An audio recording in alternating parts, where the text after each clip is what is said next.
hunger shames. The GOP has been called scary, narrow-minded, out of touch. And yet again today, they lived up to their reputation. Fresh off of voting to roll back women's rights, today Republicans went after benefits for the poor. The House GOP wants to cut $20 billion from the food stamp program, money that goes to hungry kids, disabled adults, struggling seniors. Why all the massive cuts? Well, just ask Congressman Sessions.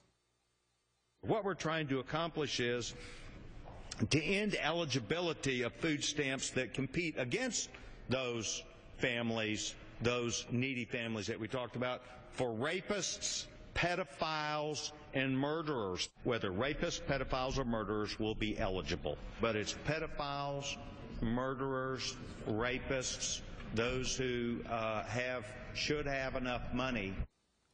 Pedophiles, murderers, and rapists. The cuts the GOP wants would kick 200,000 kids off the school lunch program. Kids, not pedophiles, not murderers, not rapists, kids. They're targeting a program where the vast majority of households includes children, seniors, or disabled people. That's who the GOP is targeting. This isn't about fraud. It's a full-scale war against the poor. Just look at the amendments they're offering. They're telling needy mothers they need to get drug tested. They're pushing new work requirements to qualify for food stamps. And while the GOP can't even talk about gun registry, they want one for people on food aid. This party will stop at nothing to tear down the poor, just as they have time and time again. Self-reliance means if anyone will not work, neither should he eat. Really poor children in really poor neighborhoods have no habits of working and have nobody around them who works. They have no habit of, I do this and you give me cash, unless it's illegal. Teach a man how to fish. He can feed himself for a life. Don't simply feed fish. Wouldn't it be nice if for once the GOP talked that way about banks and oil companies instead of those struggling to get by? Joining me now is Congresswoman Jan Schakowsky, Democrat from Illinois. She just is steps away from where the House is voting. She participated in the SNAP food stamp challenge with other Democrats where they lived on just $31.50 a week.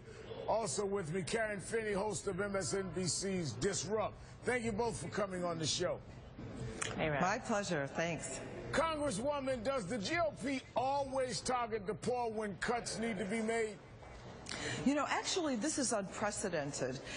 Over the past years, when there's been economic downturns, programs like the SNAP or food stamp program have always been protected. We've never seen anything like this before, where they're actually going to cut 2 million people, including 200,000 kids off of their school lunch programs, from actually putting food on the table. They're taking food out of the mouths of hungry children. And you know what's alarming, Congresswoman?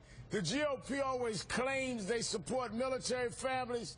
So why? Explain to me, if they support military family, why is it that they are cutting aid to these families who desperately need it? Military families redeem $100 million a year in food stamp benefits on military bases, and they would be cut. That's a really good point. And a lot of other people that get the SNAP program are working full-time. They're just working at such low wages. And so this idea that somehow these are slaggards or rapists or murderers that don't deserve to get food stamps is absolutely wrong. Reverend Al, 1 out of 4 American children is called food insecure, another way of saying go to sleep hungry at night.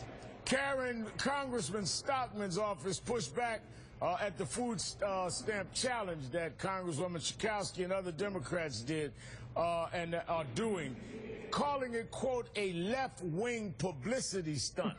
His office says that on the $31.50 in food stamps assistance poor people get each week, he says, quote, we have room to cut about 12% more.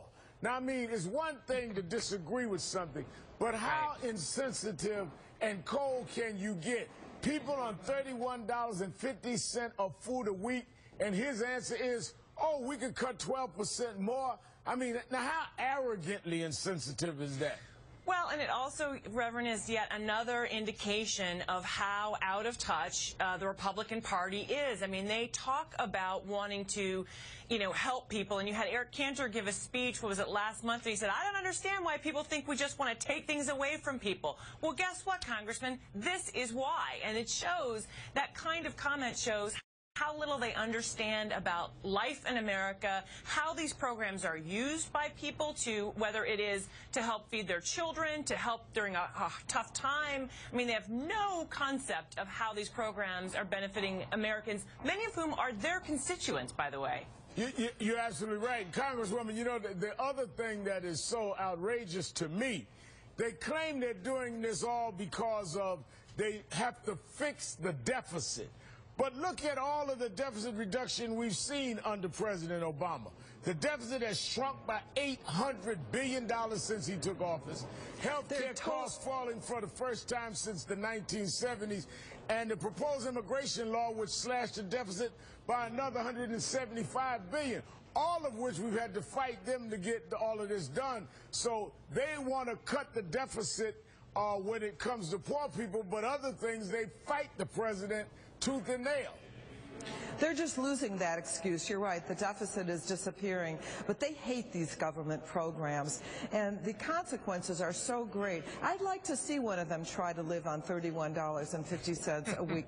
It's an important experience to, I have one dinner left today, and I have a sweet potato and some ramen noodles. That's about all I have left for the week. And, it's a learning experience.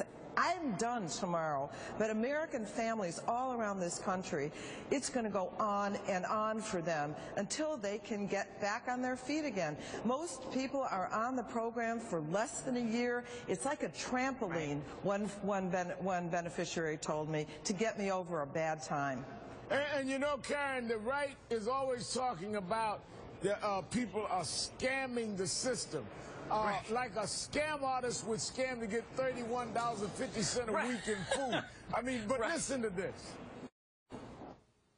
The role of citizens, of Christians, of humanity is to take care of each other, but not for Washington to steal money from those in the country and give it to others in the country. Why don't we just pay for your clothes, pay for your shoes, pay for your housing? We don't want to hand these out to people that are gaming the system, so to speak. $31.50 a week in food. No scam artist would waste their time doing that. Yeah, that is not gaming the system. But, here again, it shows that they have no idea what is really going on in this country, and they are protected. They don't actually even understand that many people don't even have the opportunity to make the kinds of good choices that many of us make. It's not that people want to be on these programs. Trust me, it's that they need these programs. And one of the things the Congresswoman said is so important. The data actually shows that people who rely particularly on SNAP, it is a patch. It is a bridge during a tough period of time. These are working people who go on these programs. These are not people who are just kicking back trying to collect their $37. These are people who say, I need a little bit of help. I'm willing to do my part. Can my government help me while I need it? Just in the same way we're going to help people after a tornado or a flood, you name it. And we should help people after a tornado or a flood, but these people are in an economic flood, and we're talking, Congresswoman, about children, about seniors, about military families. We're talking about people that we ought to be rushing to try to help any way we can during the period that they need the help. And I want to say that there is not a district in this country, I promise you, this is true, where there are not hungry children, where there aren't families that are struggling, and senior citizens who are getting in line at a food pantry. This is in suburban areas. This is in every wealthy community. There are people that are really struggling. I don't know why they can't see them, but they don't. Congresswoman Jan Schakowsky and Karen Finney, thank you both for your time this evening.